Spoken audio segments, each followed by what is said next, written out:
Affaire Jubillard. Une de ses amies croit savoir où est enterrée Delphine. Les proches de Delphine Jubillard, très actifs dans la recherche de l'infirmière ternaise, ont une piste pour retrouver le corps de leur amie.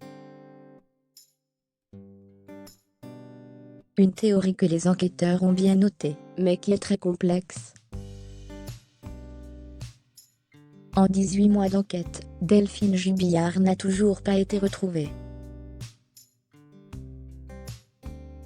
L'infirmière de Cagnac-les-Mines, maman de 2 enfants en instance de divorce, a disparu dans la nuit du 15 au 16 décembre 2020, et le suspect numéro 1 est son mari, Cédric. Tandis qu'il nie fermement être impliqué dans sa disparition depuis la prison de Sales, où il est en détention provisoire pour homicide par conjoint.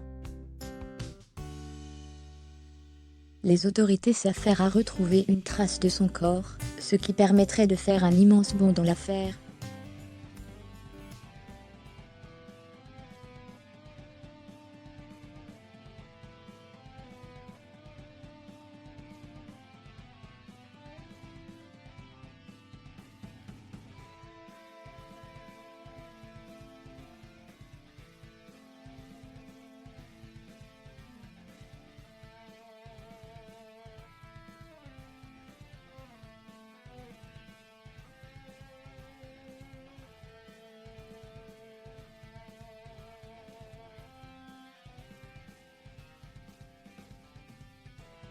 Son nom a été changé. Ouvrier avait été la cible d'une mise en scène vicieuse de Cédric Jubillard.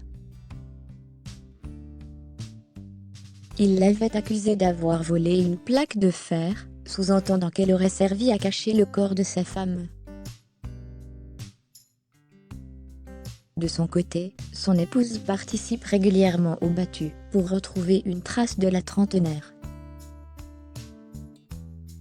Elle n'a jamais aimé la désinvolture de Cédric Jubillard, qu'elle ne trouvait pas très impliqué dans les recherches, avec ses bottes trop propres. Les 6 mois après la disparition, c'était un peu tendu, poursuit-elle. Jean avait un peu marre de le voir arriver en voiture, musique à fond et belle vie, avec son chapeau Havana, sa nénette Séverine. Alors que nous on cherche, on essaie d'aider, et à part se faire insulter, narguer, menacer. Avec ses amis que Cédric surnomme les dingues, elle a une théorie. Delphine a été enterrée dans un cimetière. Julie, prénom modifié, se souvient de cette conversation près du cimetière Saint-Delmaz, 4 mois après la disparition de Delphine Jubillard. Il me montre les joints des tombes du cimetière, il me fait un cours sur les joints propres, sales, et il me dit « Eh oui, je m'y connais malheureusement. » Il y a une tombe pour laquelle il me demande de l'aider à ouvrir. Il a ouvert le tiroir d'une tombe et se mit à rire, et il a dit « Point. »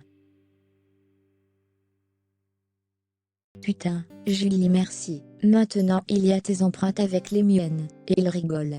Des mots qu'elle a enregistrés sur son téléphone. La piste du cimetière à laquelle ses proches, les enquêteurs la connaissent. Mais elle est complexe, explique une source à Libération. Il n'y a rien de plus difficile à perquisitionner que des tombes. S'il faut en arriver là, ce ne sera qu'un dernier recours. Des équipes sur place ont d'ailleurs quadrillé la zone et des drones ultra perfectionnés l'ont survolé, précise la dépêche. Pour l'heure, rien n'est sorti de ces fouilles. Cédric Jubillard reste présumé innocent des faits qui lui sont reprochés jusqu'au jugement définitif de cette affaire.